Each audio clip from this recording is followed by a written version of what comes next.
The team is the brand. But if they're not the right cultural fit and don't believe in the core values and are seeing that vision in alignment with that ATM mentality, then it's not going to work, and it's going to cost you a lot more in time and resources and headache to part ways than if you would have just really brought on the right players. And this is the same thing with customers, employees, vendors, doesn't matter. It's the same approach. And so the more we can develop our team as human beings, the more they're going to be optimal performers at work and crush. That's Aaron Hinde, and this is episode 242 of Wellness Force Radio. In this podcast, we're talking about mastering the mind for both business and in life. Live from the Spartan Race, where I got to sit down with the co-founder and president of LifeAid Beverage Company, Aaron Hinde, where he shared the difference between having a time issue and an intention issue, between business and life lessons he's learned from the growth of LifeAid, and why saying no problem and no worries. Those people when they shake your hand after you've missed an appointment, or you're late for something and someone says, no worries. We talk about the power of language, how the power of language and these phrases, no problem, no worries, are actually taking away from improving your daily gratitude practice. We talk about a 3-pillar formula that Aaron uses in business and life when it comes to mindset and getting things done, but also staying present in the moment. This ATM acronym, he talks about alignment, trajectory, momentum. We will explore what these actually mean, how they apply to your life, why Aaron came from chiropractic to now launching this world-class, world-renowned beverage company. We explore some of the hurdles they've experienced as a company, and we talk about the real steps, the ground floor to get on a positive trajectory, and how to change the things you're actually experiencing if you're on a negative path right now. Make sure you go to wellnessforce.com/242. You can learn more about Aaron Hinde and LifeAid, Focus Aid, Golf Aid, many, many aids that they give people that supplement a healthy and active lifestyle. What I love most about this podcast is Aaron is a no BS kind of man. He also has a foot in spirituality, a connection to a higher power, and he talks about the nuances that he's explored inside himself to be able to create this massive company that serves so many people. Let's drop in live and in person with Aaron Hinde at the VIP area at the Spartan Race World Championships in Lake Tahoe. Josh Trent with Wellness Force here with Aaron Hinde, president, CEO, creator, founder, voice, figurehead, and just overall badass of LifeAid. How are you doing, man? I'm doing great. Thanks for having me on. We have been trying to do this podcast for, I feel like, 2 or 3 events over the course of a year. Tell everybody, what you do on a yearly basis. How many events are you personally at representing your company every year? Oh, man, it used to be crazy. So 2 years ago, I flew 52 flights in 1 year. Last year, I was in the mid 40s. This year, I'm probably down to right around 30, 32. Yeah. The team's great. So the team handles a lot of shit that I used to have to do. I see you everywhere. And I think the unique part about being a CEO and a president and a founder is that you wear a lot of hats. Now, right now you're wearing a Fit Aid hat, but at these types of events, what is your presence here? We're here at Spartan, it's the World Championships. What does this mean to you guys as a company? It's a great community. We love everything Spartan stands for. A lot of our core values as a company are very much in alignment with, kind of the Spartan, the heck up mentality. Yep. We're here. We got athletes here, so here to support them, here to give back to the community, get cold cans in every racer's hands when they cross that finish line when they need it most. Right now we're doing LifeAid. This is turmeric, magnesium, rosemary. But earlier today, before I recorded a couple interviews, I actually had a Focus Aid. And I have to tell you, man, that's a really strong drink. How did that formulation come about, this Focus Aid? It is strong. The nootropics in there, they'll kick you in. I know Mike Bledsoe says he can only drink a half of one, then he gives it about an hour. I drank about 3/4 of a can, and I was I'm ready for the day. Yeah. Thank you. Yeah, no, it'll snap you out of it, especially after lunchtime. If you've had a big lunch, you feel like taking a nap, that's where I go to Focus Aid. But yeah, we basically reverse engineer all the drinks. It's okay, what nootropics, are out there that can be water soluble, that have some efficacy behind them. There's PubMed research, and it's just a process, working with PhD, food scientists and chemists, and just work it till we're all in agreement with what's going to go in there. Aaron, to be able to launch a company, how many years has it been now? You guys have been doing this? 2011. So in the past 7-8 years, you've seen it grow how much? 100, 200, 300, 400%? Thousands of percent. Thousands of percent. Our first year, We did like 250K. I mean, this year we'll probably do over 30 million. So. And I saw you at Sprouts. I was telling you before we recorded. That's when I know things are mainstream, when I see them at my local store. Take us to the humble beginnings. Because I know in the beginning, like of anything, it's probably just you in a garage, right? It was humble. Yeah. Tell us about the humility, man. Yeah. I mean, Orion and I, my business partner, we met in a CrossFit gym, CrossFit North Santa Cruz, actually in Scotts Valley, California. He was writing for the paper at the time as a certified financial planner, just bagging on gold and silver in his articles. And I was a sports chiropractor. And I had pretty much bars of gold and silver in my safe as my stash, right? So I'm like, this guy doesn't know what he's talking about. I was all pissed off. I can't wait to run into him in town when we see each other in the gym and start bullshitting. And we end up like both having daughters in the same school, in the same class, who happen to be best friends. And long story short, we started working out together. We used to golf together once a week. Orion's a very accomplished house DJ. I love house music. My wife loves house music, so we just hit it off and became good friends. And we invited him and his wife up to a festival, kind of a Burning Man type of festival. And, I'm handing out 5-HTP and milk thistle and B vitamins to everybody because we're up for a few days in a row and people are getting deplenished. And we had this concept of like, gosh, instead of buying these full bottles, we should just put all of them, all the pertinent supplements in like a little single serve grab and go and have it at convenience stores and call it party pills. All right. So if you're going to go out and have a good time, you just grab one of these packets. This is like 2010, 2011. 2010. Yeah. Yeah. And so we actually started a company around party pills, and that was the original concept.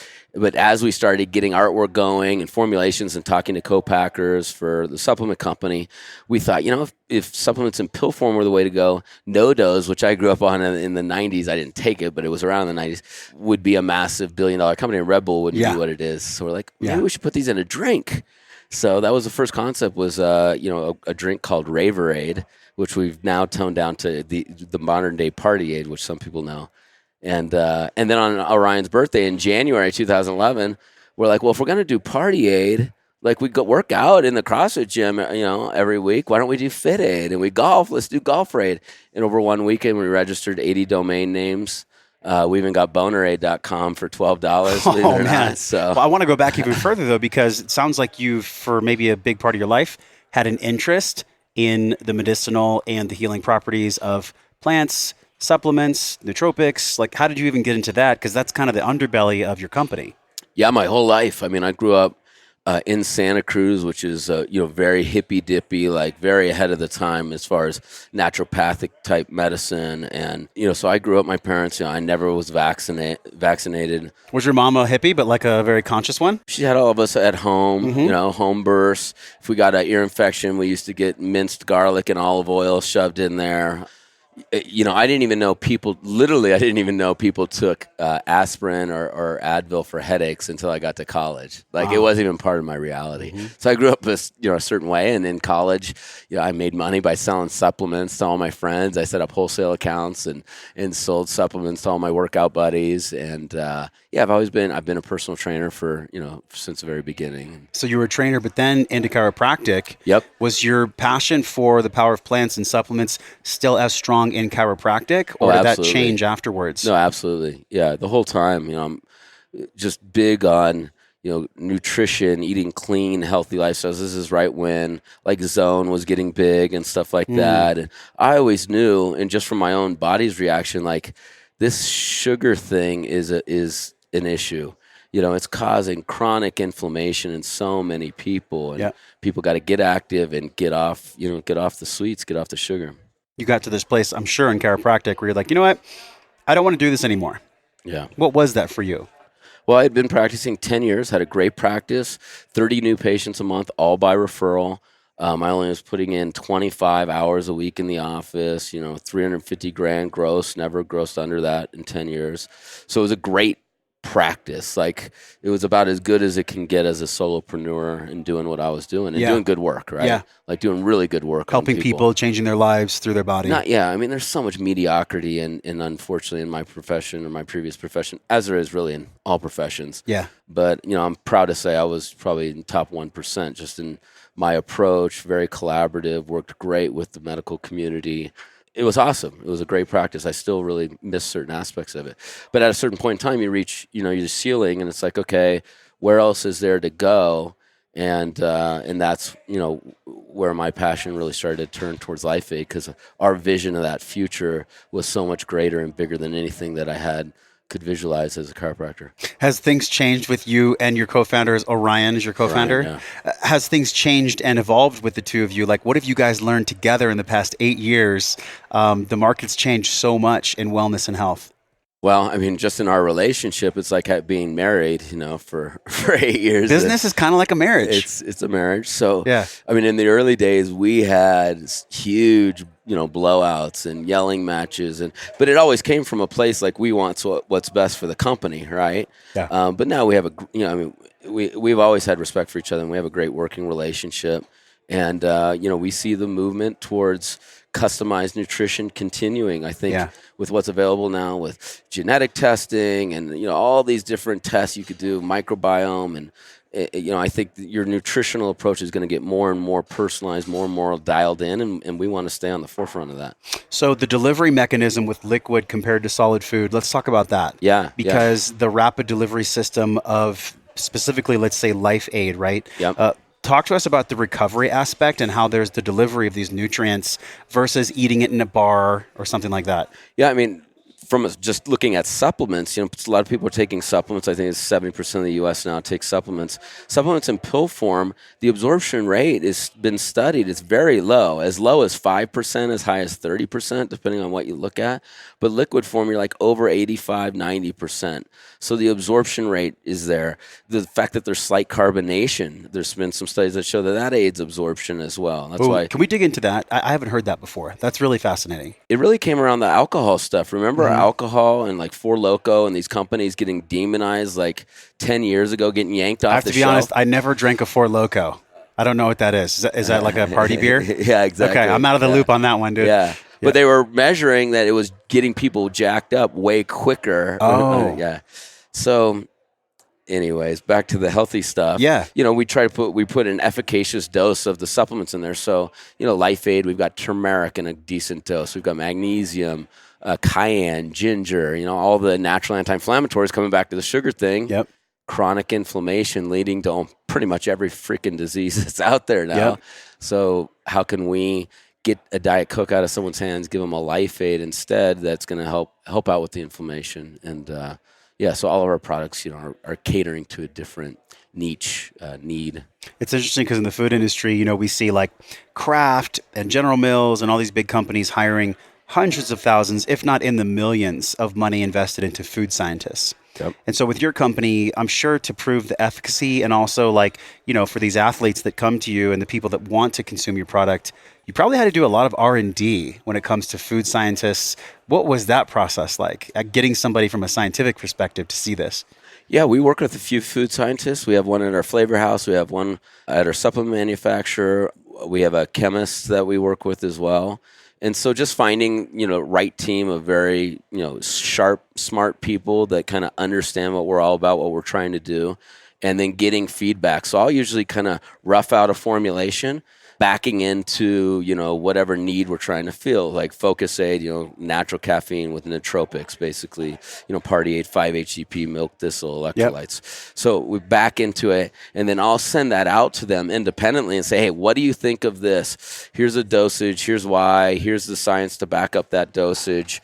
Here's the reasoning for these different ingredients. And then everyone chimes in, and I'm kind of getting all the feedback, looking at it if there's consistent themes, and that gets put to the top of the list.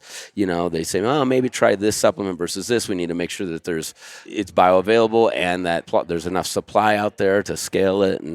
And so it's a bit of a process, but we always come to a consensus. What's been like the biggest hurdle? I can only imagine from a R&D perspective, though. What's one of the biggest hurdles you guys experienced? What was one of the hardships in that?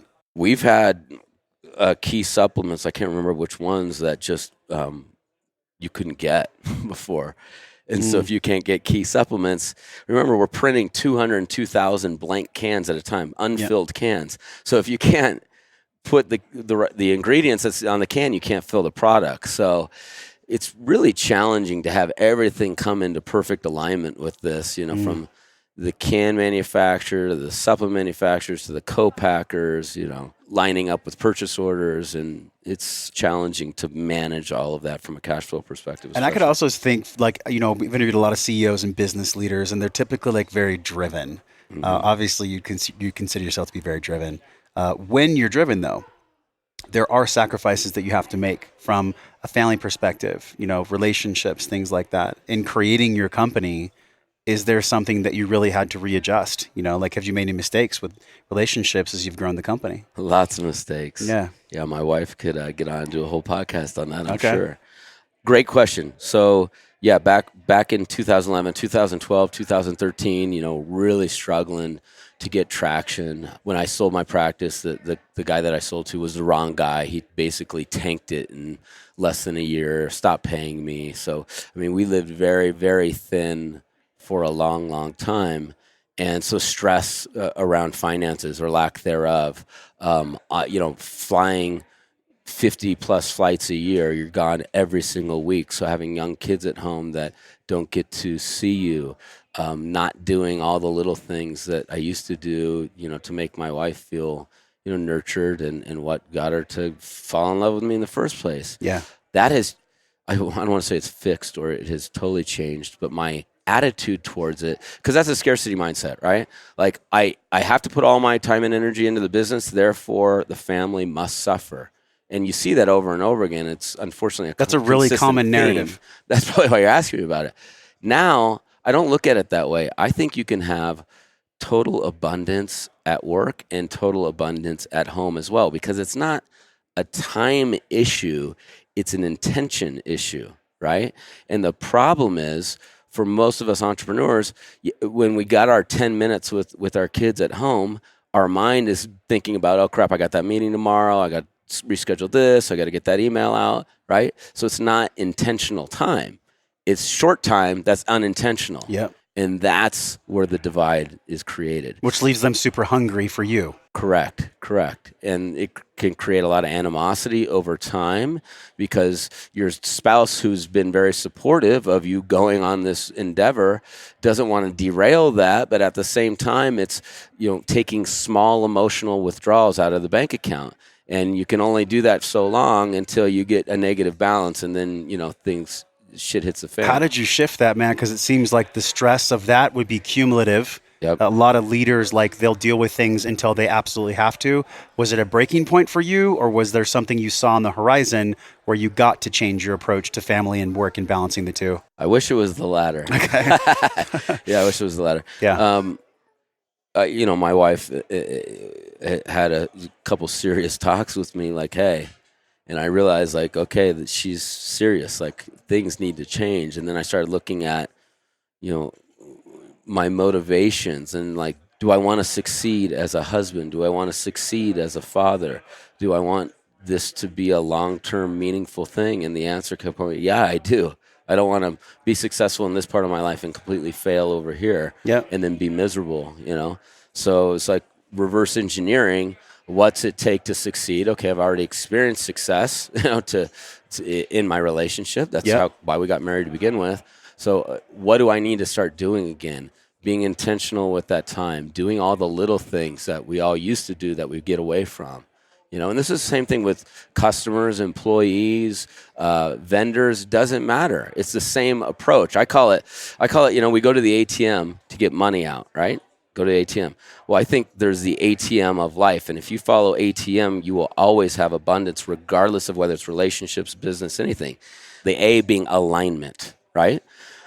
Alignment starts with ourself. Being the person that you want to be, even when no one is looking, even when no one's holding you accountable. I think a lot of us don't have true authenticity with our own self. Yep. Okay. Then that authenticity, that alignment comes with your significant other, with your business partner, with your team, making sure you're in alignment is absolutely necessary, because just a little bit of unalignment over time creates catastrophic results. So keeping an alignment is extremely important in my mind. The T being trajectory, okay? We're all on a trajectory. Are we on a positive trajectory or a negative trajectory? So many young people tend to focus on velocity. I want things to happen. I want it to happen now, right? But we've all seen friends that are on a negative trajectory and then they get fueled with, say, they come into some money or whatever it is. What happens? You just crash and burn even faster, right? So focusing on trajectory, making sure that trajectory is positive, that the fundamentals are in place. When you get private equity money, or you get quote unquote lucky, or you get a break from a buyer, or whatever it is, if the trajectory is right, the velocity will eventually come, right? So trajectory is important. Alignment, trajectory, and then the M, momentum. Yeah, momentum. Business owners can definitely attest to this. And I think if we start to look at our personal lives, we see this phenomenon happen as well. It is challenging to create momentum, and it is much easier to maintain that momentum. And I think we get momentum and then we stop doing all the things that created the momentum, the little things in life, right? And then we lose momentum and then we're like, shit, we just lost momentum. It's very obvious when you lose momentum, right? So keeping that momentum, doing all the little things in your relationships with your wife, your kids, your employees, your vendors, everybody, keeping that momentum going is huge. And that fueled with the right trajectory and alignment towards a common goal, you're going to crush it. Let's break down the ATM. I like the analogy because literally money's energy, right? And you figured this out, I'm sure. Has your viewpoint on money, we'll go back to the ATM in a second, but I'm just so curious about this, Aaron. How have you viewed money? Has that changed in your life? I mean, without money, nothing really breathes, right? Cash flow is oxygen. But I'm curious from Santa Cruz and your upbringing, like, especially with your mom being somewhat of a naturopath, like, did the family have a positive viewpoint on money? Because your ATM concept is interesting. Like, what was it for you to have money around the house and the conversations around money when you were a kid? We never grew up, with a ton of money. We were fairly middle class. I mean, I come from 6 brothers and sisters, or 7 of us. So wow! I don't care how much money you make. That's living a lot in of California Christmas presents with that many kids. Yeah, you're pretty much tapped all the time. But I did hear some of the typical scarcity stuff, like money doesn't grow on trees and that type of thing. And when I was a chiro, I was bringing in big money as a solopreneur, but I was pretty much in scarcity mindset. So I'd find myself high income earner, but broke at the end of the year, which is interesting because when we started Life Aid, it was all about this grand vision, this plan, this abundance mentality. And even though we were totally broke, I'm now have a much greater net worth than I did 10 years ago. So having that abundance mindset around money and knowing that, money is it's a medium that people are giving you. Like you said, it's energy. I provide value out to the universe. It comes back in the form of thank yous, in the form of money, in the form of, a lot of things. But money is one of those tangible things that say you're doing a good job in the world. I want to go back to your ATM concept because I love it. I've never heard it. And alignment, we think of chiropractic as being aligned. If somebody has a subluxation, they need to be realigned. Yeah. What in your business have you realigned like a subluxation? Yeah. What have you had to realign to make this thing actually grow? Because there's a lot of people listening to the show that are health professionals. Maybe there's chiropractors that listen to the show that are like, what did he actually do to transition as a business owner? What were the subluxations in this business? Yeah.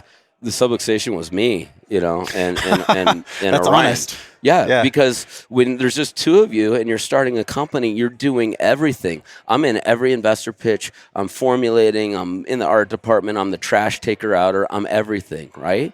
And that is not scalable. When you start getting pulled things that you feel like it's your baby that you've always been involved in away from you, it's like, oh, am I not good enough? Or there's a lot of insecurity that happens around that. And so getting in alignment with my business partner and I and saying, okay, that's the area of the business that you have ultimate authority over. These are the areas that I have ultimate authority. Of course, we collaborate on everything, but this is my area, okay? This is my lane, and that's your lane. So from there, that's step 1. And then the second thing is the team. The team is the brand. Making sure you're bringing on A-tier players. We made some significant hiring errors early on out of desperation and necessity, which is the worst thing you should do when you're hiring. Just, the resume looks good, bring them on. They could do this role. But if they're not the right cultural fit and don't believe in the core values and are seeing that vision in alignment with that ATM mentality, then it's not going to work, and it's going to cost you a lot more in time and resources and headache to part ways than if you would have just really brought on the right players. I think of alignment too as a metaphor. Like if you're out of alignment, it's either due to something that's out of your control, or it's a belief system or a way of operating that's pulling you out of alignment. Was there ever a belief system that you could admit to us that you let go of to be back in more alignment? I just love personal development and everything. So, I mean, there's probably lots of stuff that we've done that we no longer do. Certain use of the English language, for example, like I do not tolerate no problems, quote unquote, no problem at LifeAid. If someone says thank you, you never say no problem. Emotional deposit, no problem is an emotional withdrawal immediately. Right? Whoa, talk about that. I haven't explored that before. Why is the no problem such a spark for you? Part of it comes back to like Cialdini's research in the psychology of persuasion. Yep. When, it's like, oh, Aaron, thank you so much. You came over to my house this weekend, helped me move. You're my only friend that showed up. Oh, no problem. Or no problem. I would have done it for anybody. You've put me on an emotional pedestal, and all of a sudden I've chopped the legs off of it by saying no problem, like no big deal, right? Mm-hmm. And it's not even a conscious thing. So there's so much that happens kind of in the subconscious as a result of the type of language that we're using. A lot of people are problem oriented. So you hear a lot of can'ts and don'ts and negativity in their language. Well, the challenge is our thoughts become our words become our actions over time become our trajectory. So if you're not controlling this shit or conscious of it, that trajectory is going to be going negative and crash and burn. Dude, I want to let that land for people for a moment. I interviewed Mike Matthews a couple days ago, and he was like, I don't have to be anywhere. I don't have to do anything. I get to. This replacement of have and get, it's almost the same thing with you talking about, oh, no problem, rather than, hey, you're welcome. Yes. There's an authenticity, there's an emotional connection when you say to someone, hey, you're welcome. Yep. And I hear this phrase, no worries. I've always hated no worries. I hate that too. What's up with this phrase, no worries? Why do people say this? I'm convinced that the U.S. has the GDP we have, and Mexico's quite a bit behind us, because they say, what do you say after someone says gracias? De nada. What's that mean? What does it mean? No problem. Oh, I thought it was you're welcome. No, it's totally fucked up. It means no problem. Like it screwed up the entire This whole time country. I thought I was saying you're welcome. Okay. I'll adjust that when I'm getting tacos in I don't know how Mexico. you actually say you're welcome in Spanish. Maybe one of our listeners can They chime could in. definitely chime in. If you're listening right now, just please send us a message at Wellness Force. What's your handle on Instagram? Just my name, Aaron Hinde, Aaron. Aaron Hinde. Watch, somebody's going to listen to this when it comes out, and they're going to put the perfect phrase. Okay, good. Let's go back to the T, because, we talked about alignment, the trajectory. We've all heard the phrase, if a plane is off 1 degree, it could end up in like Barbados when it was supposed to go to Alaska. Just 1 degree off for the trajectory. How have you adjusted your own personal trajectory? Because I'm sure, how many employees do you have? 72. So with 70 plus people, everybody has to be in the same trajectory as you. How do you make that happen? Yeah, and I don't look at trajectory like, okay, I'm a degree off with the plane and I'm going to miss, because I think our trajectory is constantly being varied a little bit, okay? Like people would look at it like, oh, here's a point in time, here's where I want to be, here's the future image of myself or my company or my family or whatever it is. It's not a straight line, as we all know, to go from those 2 points. It's a lot of zigzagging, right? But as long as it's going in the right direction, it's not that we don't F up, we don't stumble, we don't have the demon on our shoulder talking in our ear, we're not good enough, or you're a piece of shit, or all the negative programming we may have gotten from our 5-year-old self or 12-year-old self or whatever it is. Yeah. The key, I think, is keeping that in check, saying, I'm not going to let you take over my reality here and let this thought just circulate in my mind, and then what happens is we end up obviously manifesting that negativity, right? I'm going to put us into that. I'm going to be totally present with what I'm doing right now, and I love being outside for this because it's so easy to be like present with nature if you're conscious about it. Yeah. With presence comes appreciation, if you notice that. Like being out here in Squaw Valley, like you're like, wow, I'm so lucky. Like, I've been feeling that a lot the past right? 3 days. And when you have appreciation, guess what? The demon goes away. So it's not we never get rid of the demons, I don't think, but I think there's tactics to really control the negative head talk. And when we control the negative head talk, we switch it to an appreciation mindset, then we become very abundant. And then in abundance, we're able to see the possibilities. We start talking, communicating more confidently. Our chest is out, our shoulders back. We have an abundance mindset. People feel that. They're attracted to that. Then we start manifesting that through our words, through our actions. And what happened when we have positive actions over time? Mm-hmm. We hit the target. Yeah. Right. So that's what trajectory in my mind is all about. It starts really with the what's going on between your ears, and then eventually to the action steps necessary to get to that future goal. I'm really enjoying this because on Wellness Force, we always talk about physical and emotional intelligence. Mm-hmm. This is the contrast of how to live life well. You know, these two things, right? And then, of course, once you explore the physical intelligence, you know, for you it was chiropractic. For a lot of people that listen, it might be personal training or massage therapy or something like that. But then there's also this emotional intelligence part that, honestly, man, I'm really excited and like I'm loving where this conversation has gone. I did not know about you that you had this ATM model, that you lead your company in this way. Do you guys do events as a company where you'll talk about the power of language? You'll take people on retreats for personal development. Like, is there a part of your company that does personal development as an ethos? Last weekend, we were at Lake Don Pedro. We had 65 people there of our team, 6 houseboats, 7 speakers came in. Mark, that has vocabulary, you know, all about controlling your verbiage, keeping that, you know, positive verbiage.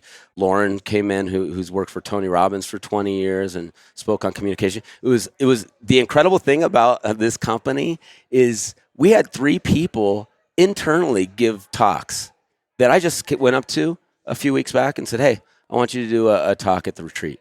What? On what? Doesn't matter. As long as whatever you think brings the most value. And our people crushed it as good as the professional speakers. And it was a through line that talked all about what is our purpose. We are getting people off of the high sugar, high caffeine, artificially laden, you know, quote unquote sports and energy drinks, off this crap that literally will crash and burn their trajectory through diabetes or cancer or who knows what, and getting them onto a clean, healthy alternative.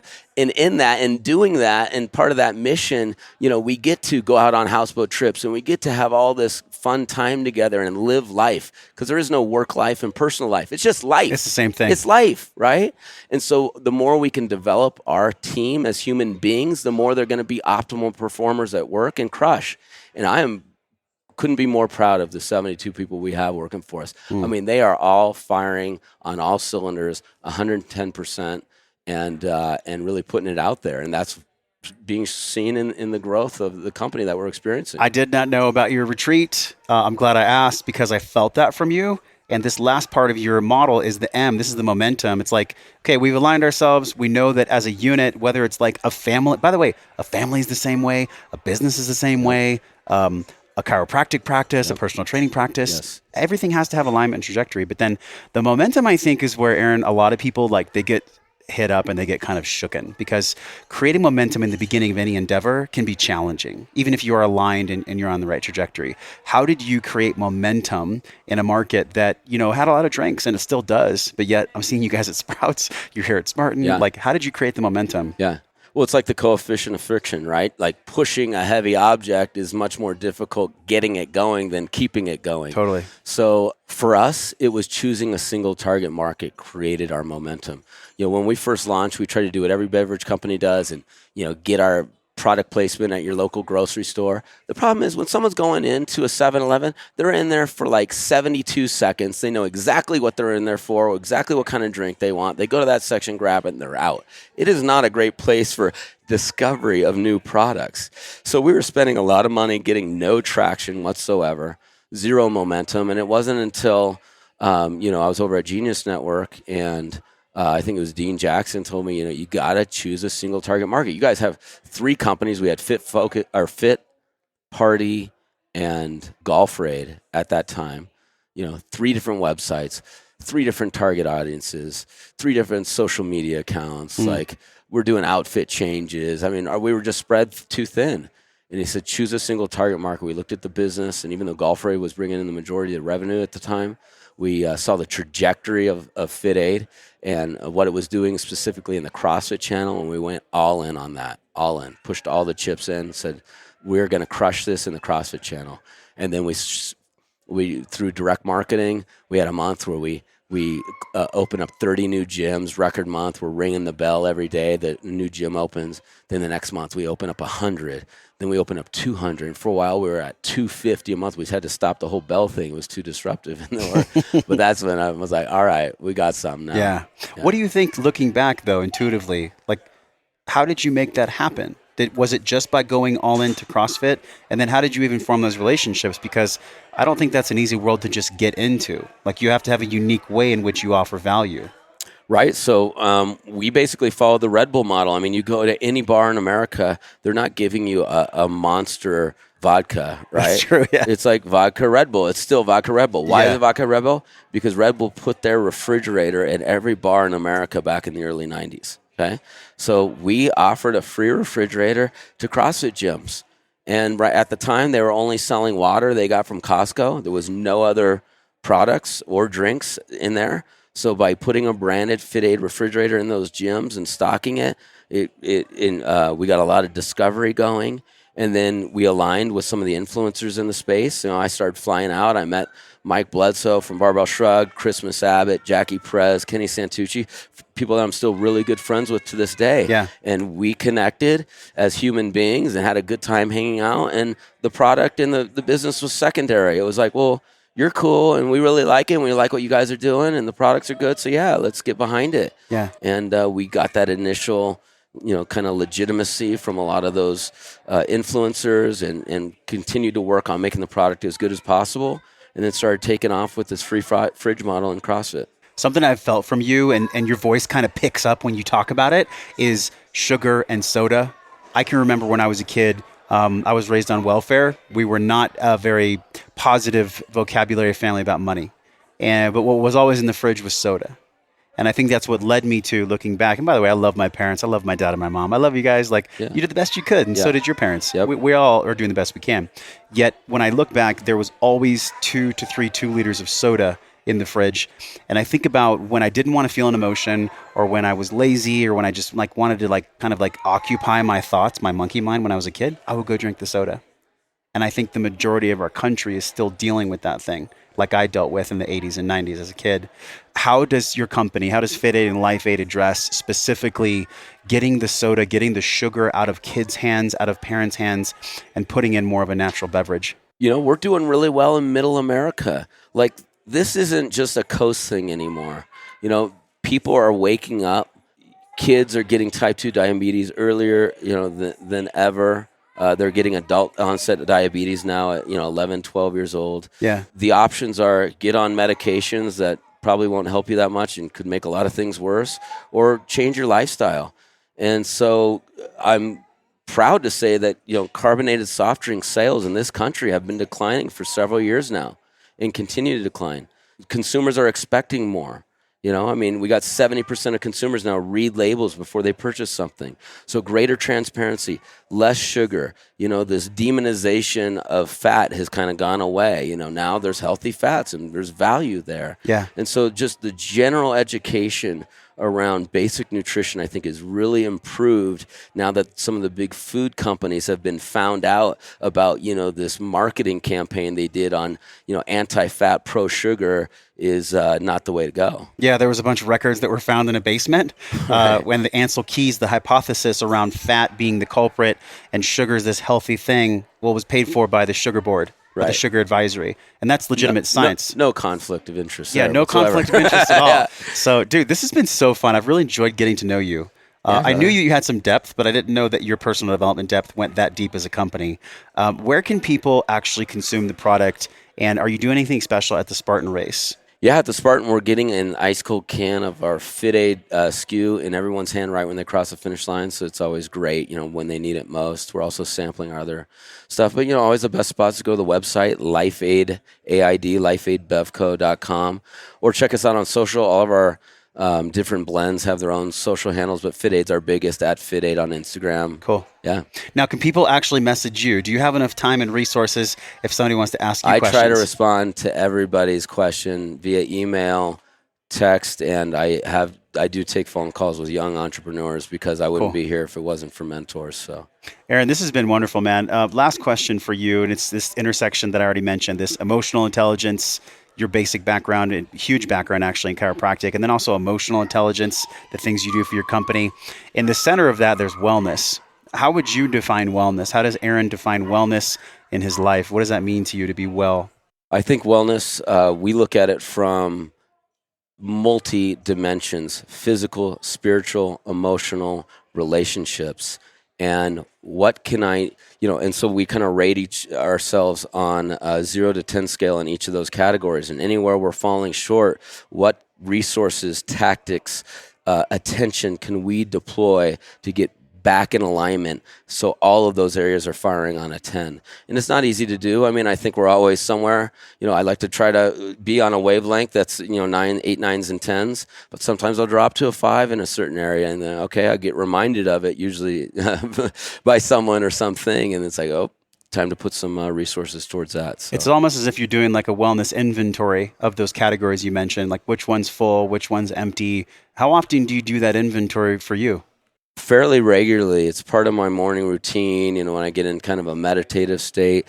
My biggest thing right now is, and I'll just say it out there in case any of these two people are there, I do not give enough appreciation to the two most important influences in my life right now, my wife and my business partner. I feel like, I take those relationships a little too much for granted. And even though I have deep appreciation and respect in my heart, I was such an emotional kid, very emotional. Like any conflict, any authority figure really shook me up. I would start crying really easy. And so as an adult and through college, I had to battle that. And I know I bottle my emotions up too much and I don't let it out. And that's detrimental to some of the relationships that mean the most to me. So that's my big focus right now is I need to be more appreciative to especially those two people. So honest, and thank you for sharing, because how many people deal with that exact same thing? So thanks so much for saying that out there in the public, man. Really appreciate you and your company. Obviously, the website is lifeaidbevco.com. You can reach out to Aaron on social. Guys, we're talking about this way more in the Wellness Force group. It's wellnessforce.com/group. Maybe we'll get Aaron in there. Love to. We'll get you in there talking about like how we can actually have natural things we drink instead of sugar. But nobody drinks sugar, right, in America? We'll talk to you guys soon. Later. Hey, my friend, thank you for hanging out and growing with me today. Everything you learned on this podcast starts with your morning practices. So from over 200 world-class guests and counting, we've distilled the gems, the best of the best science-backed practices down into a 21-minute morning system guaranteed to increase the positive flow in your day. Get this free and powerful 21-minute life-changing system over at wellnessforce.com/M21. If you enjoyed this episode, tap your phone, share it with someone you care about, because that is how we all get better together. Supporting the show is easy. Leave us a 5-star review right now from your phone. It helps us reach other smart and conscious people like you. Either tap your phone and hit the link in purple that says review this podcast, or go to wellnessforce.com/review. And this show doesn't stop here. We're continuing the discovering process in our private Facebook group. You can be a part of it. All you have to do is go to wellnessforce.com/group, and I'll welcome you at the door. Okay, now you get to go out into your world and live your life well. So until I see you again real soon, I'm wishing you love and wellness.